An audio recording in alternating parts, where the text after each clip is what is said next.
Welcome to In the Zone. I'm your host, Brian, and the NFL Draft Combine has officially concluded with the last day being this past Sunday. However, the biggest storyline, or at least one of the biggest headlines throughout the event, occurred after the first day when star pass rusher from the University of Miami, Rueben Bain, got his official measurements.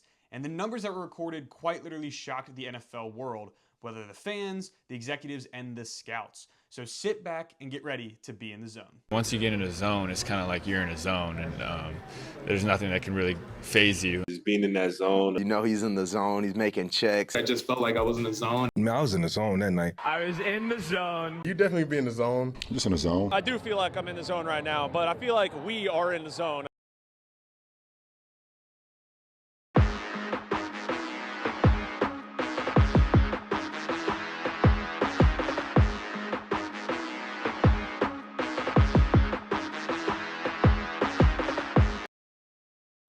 Rueben Bain, one of the top prospects in this year's NFL draft class, made headlines Thursday for his smaller measurements. Now, if you've never watched the Combine or don't know what the Combine is, it's essentially a 4-day event where 300 invited college prospects come to Indianapolis to showcase their skills and show NFL teams why they should take a chance and draft them come the end of April during draft night. Now, for Rueben Bain, he is a defensive lineman, and in these 4-day events, all of the players, all 300 invitees, are organized into their specific position groups. Rueben Bain, being a D lineman, went with the D lineman group, which was paired with the linebacking group that all participated on Thursday. Now, each of these groups do 4 key aspects or 4 key tests, if you will, which are interviews, measurements, athletic drills / physical drills, and position-specific drills.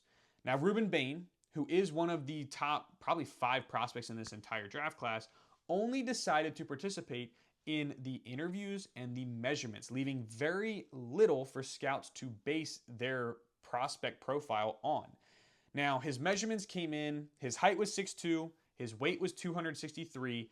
I don't remember the exact measurement for the wingspan and hand size, but I know they were relatively small for a D-line prospect or a defensive lineman prospect.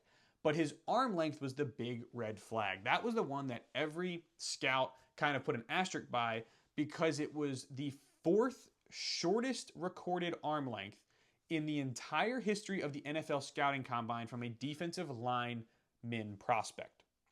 Okay, it was 30 7/8 inches. Just under 31 inches was his arm length. But why does that matter? Why does it bring up a red flag or a giant question mark?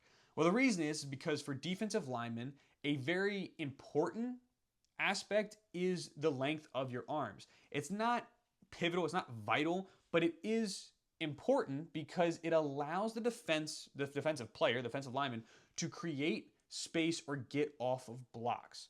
So when you're a defensive lineman, you're up on the line of scrimmage, the ball is hiked, you're going against one of the bigger people on the field in offensive linemen. They could be anywhere between 6'4" to probably 6'9", and anywhere between 290 to 340 pounds. I mean, these are huge, huge guys. So a really important piece is to have long arms so you can create separation. Well, how do you create separation? The easiest way to do that is to essentially treat your arm and make it almost like a pole or an arm bar and just put it into the center of the chest or the center of the offensive lineman's chest. With that, you create this space and this gap in order to keep the offensive lineman from being able to grab your jersey. Because if the offensive lineman puts his hands on the defensive lineman's chest or on his jerseys or on his shirt, on his pads, you're pretty much at the mercy, as a defensive lineman, you're at the mercy of the offensive lineman because it is very, very, very tough to get off of that block or at least disengage with the hands. So having the arm length and the ability to create more space gives the defensive lineman more control and freedom to be able to make a move, whether it's a spin move or a swim move or a power move or something to beat the offensive lineman and pretty much wreck the entire play. You know, get the tackle, get the sack, fumble, get the ball, whatever it may be. Now, with shorter arms, that gap is obviously shorter and the lineman becomes closer and it becomes much easier for him to grab the player's jersey and therefore the defensive lineman has less control. He doesn't have the ability to get off those blocks or become free or wreak havoc on the play. Now, Rueben Bain being such a top prospect, the real red flag was this size. Now, there were a lot of speculation before the draft combine about his size, but this just kind of was like, I guess you could say, the nail in the coffin for his prospect questioning. I don't know exactly how you want to phrase it, but essentially it was that kind of solidified version of, okay, this guy really does have smaller arms. He does. He has the fourth smallest ever recorded in the combine history for a defensive lineman. That's just what it is. But I don't think that should be as big of an issue as some of these scouts, executives, media sources are making it out to be. And one of my main reasons for that is his film. His film is undeniable. He is a force no matter where you put him on the defensive line. Now, does that mean he should be a defensive tackle? No, because defensive tackles need to be much bigger. They're usually more around 300 pounds. They can be like 6 foot, but they're typically much heavier, much stronger, and have a much bigger wingspan. For him, I think he should be on the defensive end, but I think it's also very pivotal on who drafts him and if he's put into a system that can succeed. And the reason being is because if he's put in a system where he's supposed to be going against these offensive tackles left and right every single down, I don't think he's going to be as impactful as if he's used at more of an outside linebacker role. Because if he's on that outside linebacker role, he has already the run-up and the speed that he can gain because you start a little bit farther off the line of scrimmage. You can kind of gain that speed and momentum to either run past or get around these linemen. That's basically why I think scheme really matters.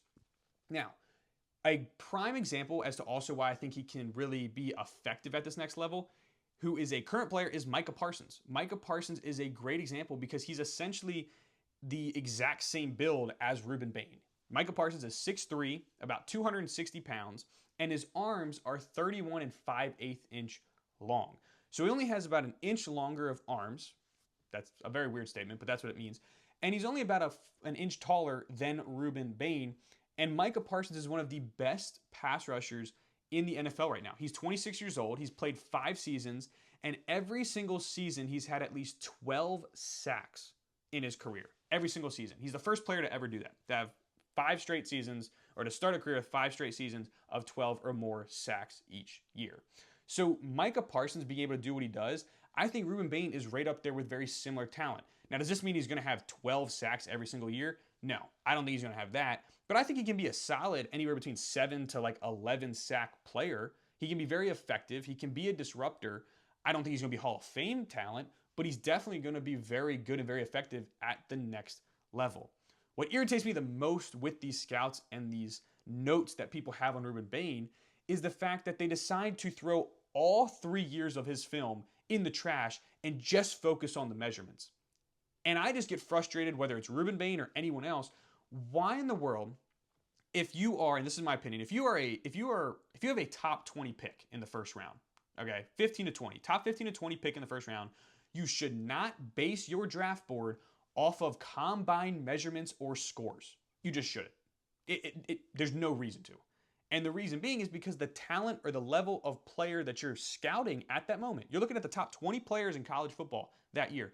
Those players have the talent that should not be based off of a one-day combine where the players don't have pads on, they're not running anything similar to a football game, and they're wearing skin-tight clothes that don't resemble anything of a uniform.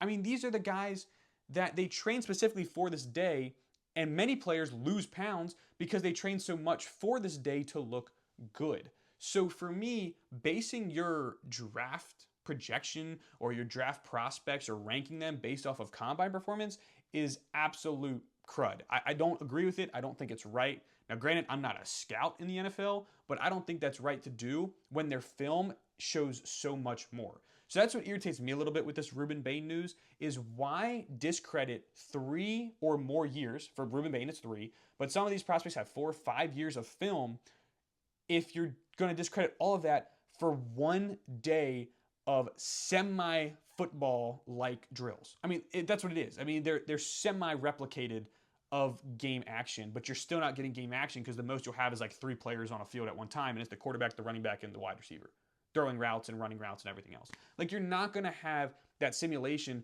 or that game-like feel that you see on these college football tapes. That's my issue with it. I don't think Rueben Bain is going to be as affected as many of these outlets make it seem. I don't think he's going to have that far of a drop. If he does, a team will have an absolute blessing. They will have a home run fall into their lap with Rueben Bain. I think he will be phenomenal, especially depending on which situation he gets to. My thing is if he looks at the Ravens with Jesse Minter, I think Jesse Minter will be able to exploit that talent so much more than many other people.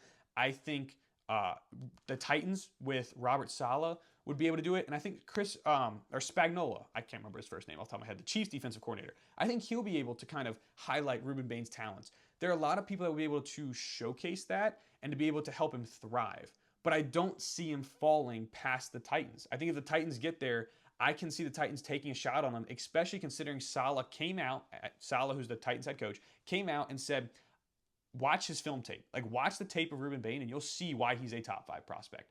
So personally, I still see him going in that top 5 spot, but I really do like him. I think he's going to do well in this next draft, and I just get irritated with people that want to come out here and say, well, because his arms don't match the average feel or the average size, he is not going to be a good prospect. And it's like, no, you don't have to have that measurement. You don't have to be that perfect prospect, that perfect measurement, because we've seen a lot of players that can't live up to that hype. A really good player, in my opinion, would be like Odafe Owe. I love him, but a lot of people are like, well, he's so athletic and he's such a freak that he's going to dominate this league and be 15 plus sacks. Well, he hasn't really dominated, and he hasn't really been put in a position to dominate, but at the same time, he's been on a solid like 6 to maybe 11 sacks, 10 sacks in a season. I think he's only eclipsed double-digit sacks maybe once or twice in his 4 years in the league. So while he's good, I don't think measurements show all. Another great example that's not at a defensive end is Kyle Hamilton. Kyle Hamilton ran a 4.59 in his combine, and he was a top 5 projected prospect. And then he drops to 14 because people think that speed matters as a safety. And I'm like, well, you didn't watch the tape. So I do all this. It's a little bit of a ramble, a little bit of a rant. But it frustrates me to see these players that are so talented, so good, drop because of a combine score. And it's like, really, that's how you're going to judge this. But nonetheless, I still see Rueben Bain going as a top 5 prospect. I still see him as one of the best, if not the best, defensive prospect in this draft class. And we have 2 months till the draft. So we have a lot of time. We have the pro days coming up, which is when teams and executives go out to different college campuses, and essentially each campus has their own mini combine for their football players. So those executives, those teams will go out there, view these players, do similar drills to what they did at the combine in Indianapolis, and then judge based off there, build their profile, continue to build it. So that'll be exciting. There'll be tons of them going on from now until I think like mid-April. So it's a lot of fun times. Free agency's coming up. Trades are already happening. They're blockbusters left and right. So there's a lot of exciting time right now. And obviously for me, mock drafts are always fun. But until next time, I thank you guys for sticking around. If you did stick around this long and kind of lasted through my rant, I thank you. I hope you enjoyed. I hope you learned a little bit more about Rueben Bain and why some of these combine scores don't really matter as much as people like to think. But nonetheless, I hope you enjoyed. I thank you for sticking around, and I'll see you next time on In the Zone.